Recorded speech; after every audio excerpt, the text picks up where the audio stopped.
is the demo for the sample remix project. This will be your final project. Just going to go over the big picture first. So hopefully you're looking at the rubric. Hopefully you've read this first little bit, kind of talking about the basics of the project.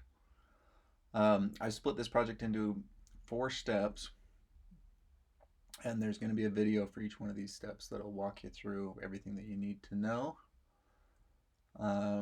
And then towards the bottom is the grading rubric, just so you can see where the points are coming from. So it's 150 total.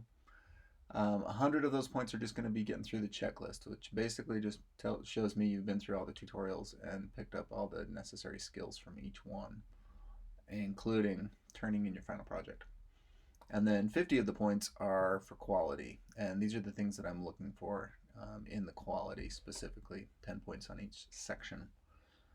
So anyway, it's the first video, so we're going to focus mostly on step 1, which is create a session, change tempo, create tracks, rename tracks, find clips and samples. It's a lot of little things, but should go pretty fast. So first of all, we need to open up Ableton.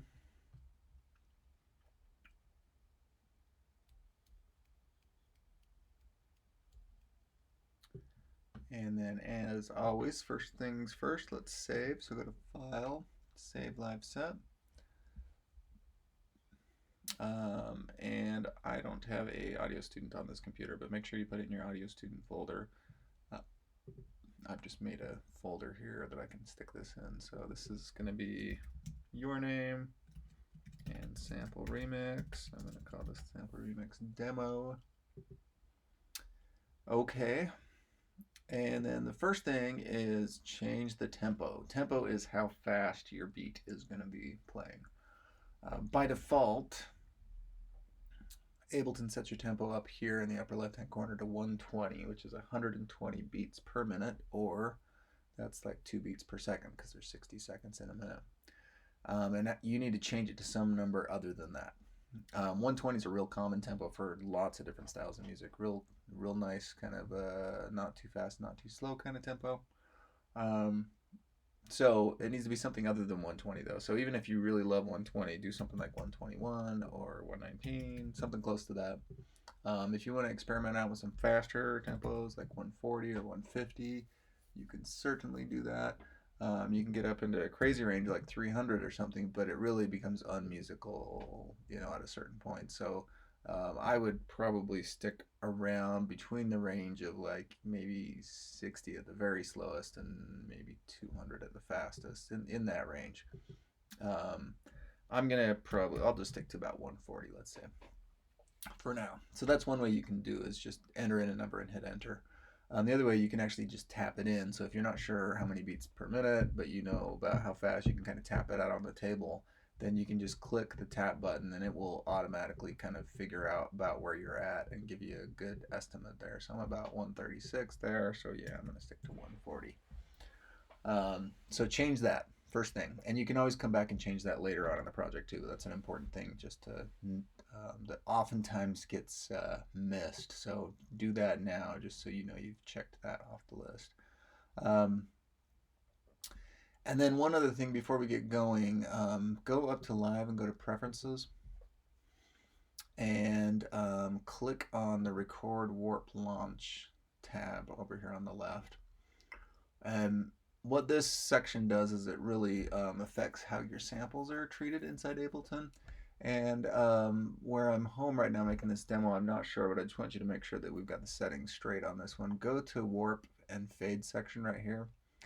And this first option where it says Loop Warp Short Samples, click on that and make sure it says Warped Loop on there. Make sure Auto Warp Long Samples is on. And I think the rest is not as important, but this first one's super important just for this assignment in particular. So make sure that's set to warped and loop. And then while you're here, you can also hook up your headphones. In fact, I'm going to change to, oh yeah, that's good. Okay, so now we're back. Next thing is create tracks. So we need audio tracks for this assignment specifically, not MIDI. So I'm going to go ahead and delete these 2 MIDI tracks. And if you look on the rubric, for grading, I want at least 5 tracks that have at least 3 samples on each track. So let's go ahead and create 5 tracks. So how to create more tracks is go to create and insert audio track, or there's a shortcut there, just Command T. So you can just push Command T a couple more times and get your 5 audio tracks. And you can do more than 5, but 5 is just the bare minimum, so it's a good place to start. The next thing on the rubric is naming your tracks. So rename all your tracks with descriptive titles. Really depends on what kind of instruments you want to use, but I think for everyone a good place to start is drums and bass. So I'm going to go ahead and just name my first 2 tracks drums and bass. So how to name them is just 2-finger tap where it has the name already. Go to rename, or you can see there's a shortcut there also, Command R. And this one's going to be drums, and this one's going to be bass. And then I'm not sure what other kind of instruments I'm going to use yet, so I'll leave those open, but I will name those once I find other instruments. Okay. And then the last thing we need to do for this step is just start looking for some samples. Now I know you come over here, you're going to be tempted to click on sounds and drums and instruments because all sound really promising. But those will lead you into different worlds that we're not going to get into for this assignment. Those are actual instruments that you would have to play like it's an instrument to get sounds out of. And so what we actually want for this assignment is samples. You can also find some cool stuff in clips, but I'm going to encourage you to mostly stick to the samples section just for this assignment, since it is the sample remix assignment. So, first off, we're looking for some drums, and so I'll click on the samples thing, and then I'll go up to the search and just type in drum.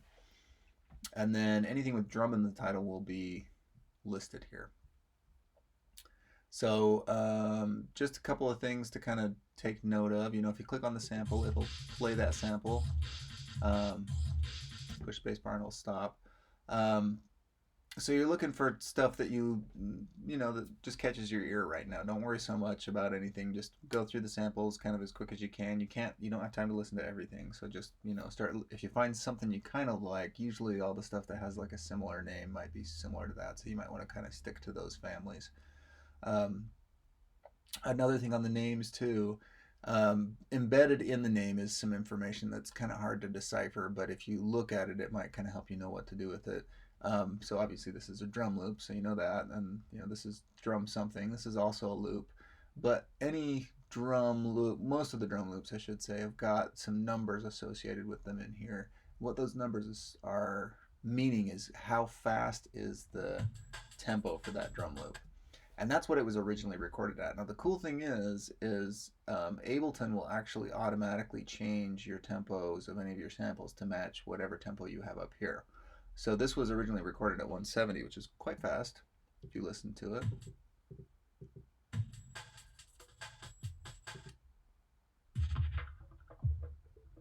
All right. So if I drag it into here and put it in my loop here, it's going to automatically adjust the tempo to whatever I have here. So if I play it from here, right, and then if I change the tempo to, let's say, like 180, you can hear that plays faster now. Or if I did it like 100. And I just wanted to show you that, to show you like Ableton's doing actually a lot of really cool heavy lifting stuff here to kind of automatically make sure all of your samples are going to sync up with each other, because they're all going to automatically adjust to that tempo up there. So I just wanted to show that to you. The first thing is, just find some good samples that you think you might want to work with. So anything that you listen to that you think might be good, just put it on the list. Don't worry so much about like how you're going to use it just yet, but just get it on the list so that you've got like some good drums to choose from. You want to find some good bass. One thing to just kind of point out is that some of these samples are going to be loops, like what you hear here, and some of them are going to be one-shot sounds. Like let me go back to drums and just show you some of this. Let's see. I know there's some cymbals. There we go. So like that's just one hit, right? And you can use one hits. Those are what we call one-shot samples, where it just plays it once. You can use those in the project. So if you find some good one-shots, feel free to grab them. But I think, especially in the beginning, the most useful things you're going to find are loops. So things that like just keep playing over and over again and make a beat, right? So that's just kind of something to keep in mind. Um, and in the next video, I'm going to show you some different ways to kind of start organizing some of these sounds as you find them. But your goal for today is, once you get everything set up, is find find at least a few drums, find at least a few basses, and then start looking for some other instruments. And there's all sorts of different instruments. Like you could look for keys, you could look for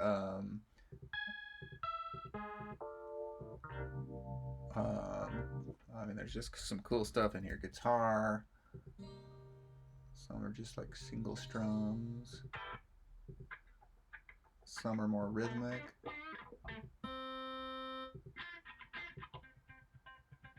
Cool. And I mean, there's things like flutes.